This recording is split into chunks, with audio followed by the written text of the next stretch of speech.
সৌভাগ্য চ্যানেলের পক্ষ থেকে আপনাদের সামনে আমি পাপিয়া শাস্ত্রী। আজকে আমার আলোচনার বিষয়বস্তু হলো 29শে মার্চ যে শনি ট্রানজিটটা হচ্ছে মীন রাশিতে। শনি একটি খুবই ধীর টাইপের গ্রহ এবং তার আস্তে আস্তে যে রাশি পরিবর্তনগুলো হয় এবং তাতে মানুষের জীবনে ফল ও লাভও খুব ধীরে ধীরে হয়ে থাকে। তবুও এই যে মীন রাশিতে শনি মহারাজের প্রবেশ, তার ফলে একটা বড় ঘটনা ঘটবে এবং যেটা আপনারা এর আগেই বিভিন্ন ভিডিওতে শুনেছেন এবং আমিও এই বিষয়ে ভিডিও দিয়েছি।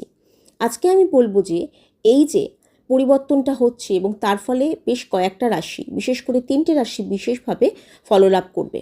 তার মধ্যে প্রথম আমি বলবো যে রাশিটি ফললাভ করবে সে হচ্ছে বৃষ রাশির একাদশে এই ট্রানজিটটা ঘটছে।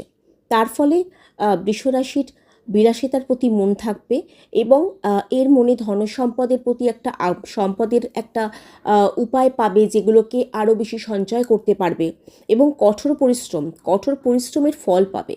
কঠোর পরিশ্রমের ফল যেমন মানুষ পাবে, এমনি সাধারণ যারা চাকরিজীবী ব্যবসায়ী সেরমভাবে এই ফলটা পাবে শিক্ষার্থীরাও।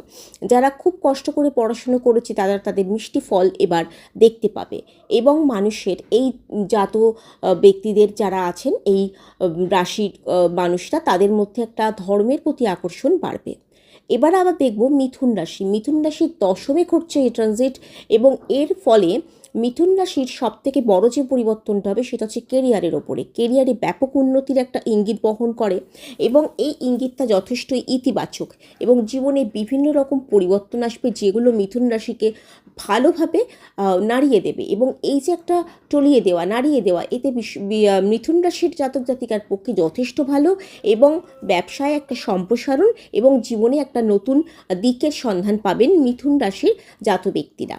এরপরে আসবো তুলা রাশির ক্ষেত্রে। তুলা রাশির ষষ্ঠে ঘটছে এই ট্রানজিট এবং এই ষষ্ঠ আমাদের ঋণ, শত্রু, রোগ এগুলোকে দেখায়। তো তুলা রাশির ঋণ যেগুলো অনেক দিন ধরে তুলা রাশিকে জ্বালিয়ে চলছিল এবং জর্জরিত ঋণে, সেগুলো বেশ খানিকটা শোধ হয়ে যাবে, পুরোটাও শোধ হয়ে যেতে পারে এবং একটা নতুন কোনো পথ পাবে, যেই পথে এগোলে তুলা রাশির উন্নতি সম্ভাবনা খুবই বেশি।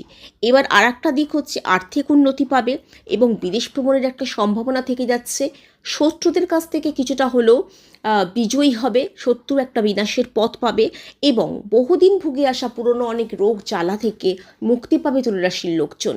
তাহলে এই ছিল আজকের প্রতিবেদন 3টে রাশি সম্পর্কে।